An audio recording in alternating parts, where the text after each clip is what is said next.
Le journal du Mercato vous est présenté par foot.fr, la boutique 100% football. Bonsoir à tous, on débute ce journal du Mercato par le club qui a les yeux du monde rivés sur lui, le PSG. Les champions de France sont en pleine discussion finale afin de conclure le dossier Neymar et les propositions du FC Barcelone ne font que de bouger d'heure en heure alors que les deux clubs étaient d'accord sur un montant de 170 millions d'euros mais pas encore sur les modalités finales du transfert comme le prêt d'un joueur. Les Catalans auraient changé leur fusil d'épaule. On parle maintenant d'une somme comprise entre 120 et 150 millions d'euros plus le transfert de Ivan Rakitic et le prêt de Ousmane Dembélé. Problème, alors que le Croate serait chaud pour rejoindre Paris, le champion du monde français, lui, ne voudrait pas bouger de Barcelone. Son agent a déclaré « Ousmane reste à Barcelone à 100%, aucune chance pour qu'il parte.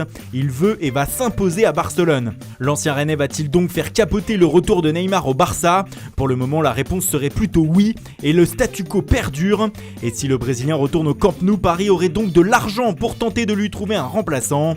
Plusieurs noms circulent depuis quelques jours dans le domaine offensif, ceux de Mario Mandzukic poussé vers la sortie à la Juve, de Paolo Dybala qui plaît beaucoup à Leonardo, de Mauro Icardi indésirable à l'Inter ou encore de Christian Eriksen à qui il reste seulement un an de contrat à Tottenham.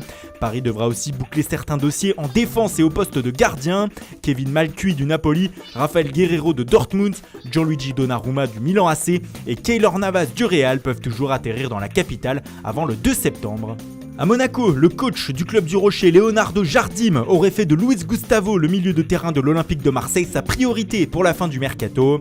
Les pistes Mario Lemina et Timoué Bakayoko seraient compliquées à conclure et le technicien portugais voudrait arracher le Brésilien au nez et à la barbe de Fenerbahçe, toujours sur le dossier. Du côté de Nice, le dénouement est proche pour les premières recrues de l'ère Jim Ratcliffe.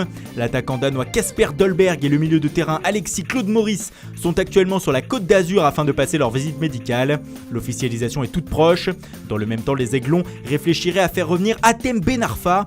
Le milieu offensif français est libre de tout contrat depuis le 30 juin dernier.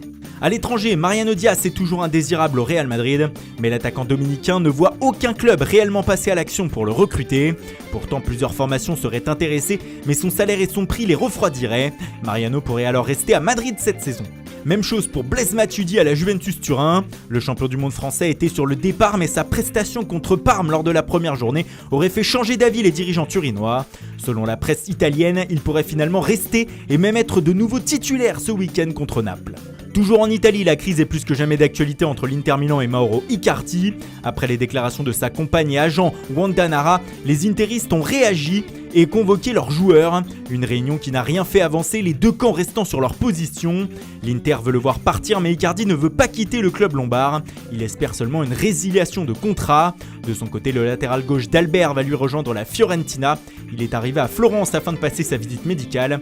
Cristiano Biraghi va faire lui le chemin inverse. Il passe aussi ses tests médicaux à Milan. Et puis c'est officiel, toujours à l'Inter Milan, Joao Mario a été prêté au Lokomotiv Moscou pour une saison. Le prêt est assorti d'une option d'achat de 18 millions d'euros. Autre prêt, celui de Guilherme Arana à l'Atalanta. Le défenseur est prêté par le Séville FC avec une option d'achat. L'ancien international français Yohan Cabaye revient en France. Libre depuis la fin de son contrat avec Al Nassr, le milieu de terrain s'est engagé un an avec les Verts de Saint-Étienne. Rennes a prêté pour une saison son attaquant Jordan Tell à Caen. Le Guadeloupéen revient au Stade Malherbe, là où il a été formé. Voilà, c'est tout pour aujourd'hui. Bonne soirée à tous et rendez-vous dès demain matin pour de nouvelles informations sur le Mercato.